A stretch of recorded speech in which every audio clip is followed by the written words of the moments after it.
Hey guys, welcome back to The Mind of Brandon, and welcome back to another Tuesday Tangent. As indicated by the title of this video, we're going to be talking about arbitrary borders. So the inspiration for today's video is a comment that I received on a previous video of mine titled, How Not to Make a Case for Nationalism. Here's the comment. I generally like Brandon's videos, but on this one he really dropped the ball. The comment he has on screen there doesn't seem to make a case for nationalism. In fact, the last sentence refers to nationalism as a problem. Fair point. Yeah, the individual I was responding to in that video, they actually came along and said that they do not support nationalism. So why was I of the understanding that they were supporting nationalism?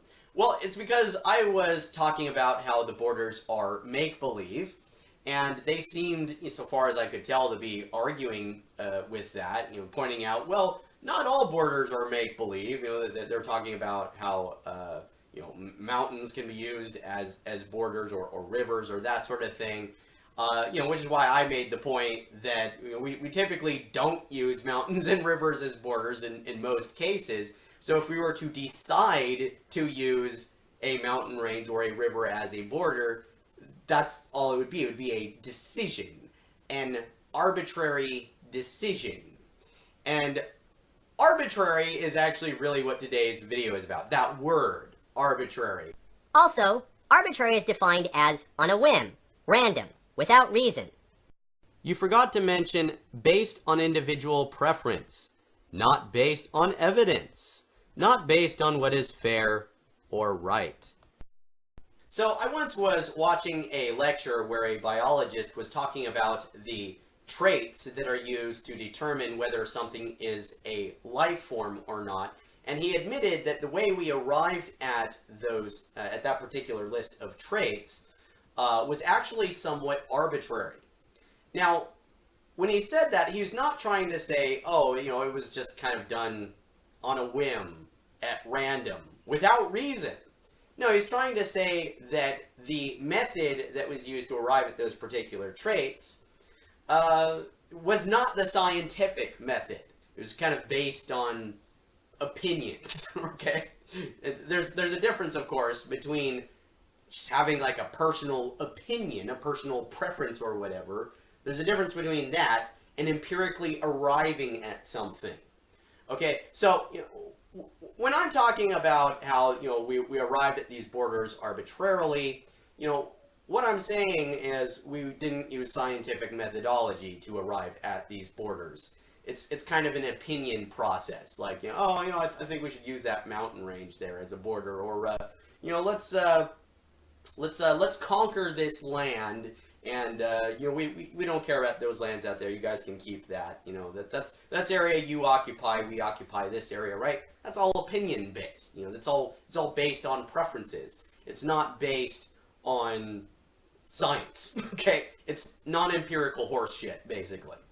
If two tribes of people aren't able to get along or intermingle, so they decide to separate themselves by living on opposite sides of a river or a ridge, for example, that's not an arbitrary separation. It was done for a reason. Well, of course it was done for a reason. It was done for an arbitrary reason. It was based on personal preferences rather than anything empirical or scientific.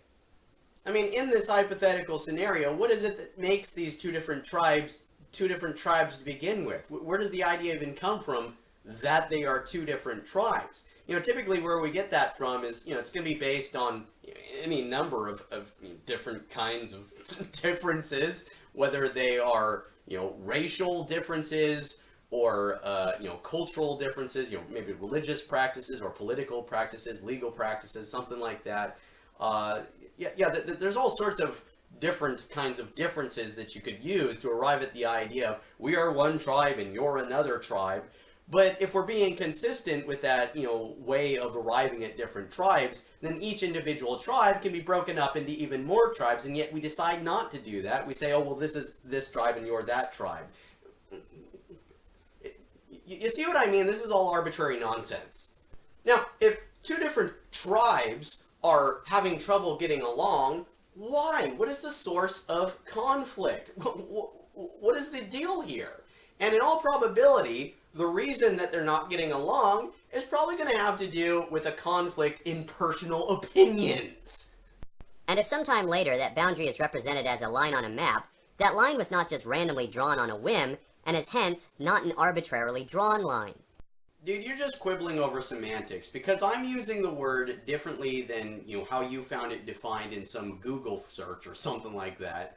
That means that I'm not using the word right. Okay, that's intellectually dishonest bullshit. And finally, the assertion it's not a construct was never made. Yes, it was. In fact, he came onto the same video that you're commenting on to further defend this idea that it's not just a construct. I interpreted it's not just a construct as meaning they're not just lines that were arbitrarily drawn on a map one day, and she made their case on why. What? You literally just said that the assertion it's not a construct was never made. Now you're admitting that they did say that, and that they then gave their reason for why they're saying that. You're being inconsistent. And why the hell would you interpret them to be making a case against some position that I never put forward in the first place? I never put forward this idea that the borders are just lines that were arbitrarily drawn on a map one day. Yes, we arrived at the concept of separate territories arbitrarily, and the make-believe borders that we draw on maps are reflecting that. But did it just kind of happen one day? No, it did not. Gradually over history, people have moved into this land or conquered that land or whatever, and gradually throughout history, we've had all sorts of people using their own arbitrary decision-making processes to arrive at the idea that this is our land, these are our resources, you can't use our resources unless you're trading with us or whatever, right? Brandon basically committed a straw man fallacy, I'm guessing, so he wouldn't have to concede. Concede to what? And who's strawmanning who here? You're the one who just insinuated that I put forward this idea that these borders we see drawn on the map were just kind of put there one day. But I agree that it's certainly more entertaining when Brandon gets riled up. What? That's what this is, isn't it? You're just trolling for my reaction, just trying to rile me up. God damn it! Ah!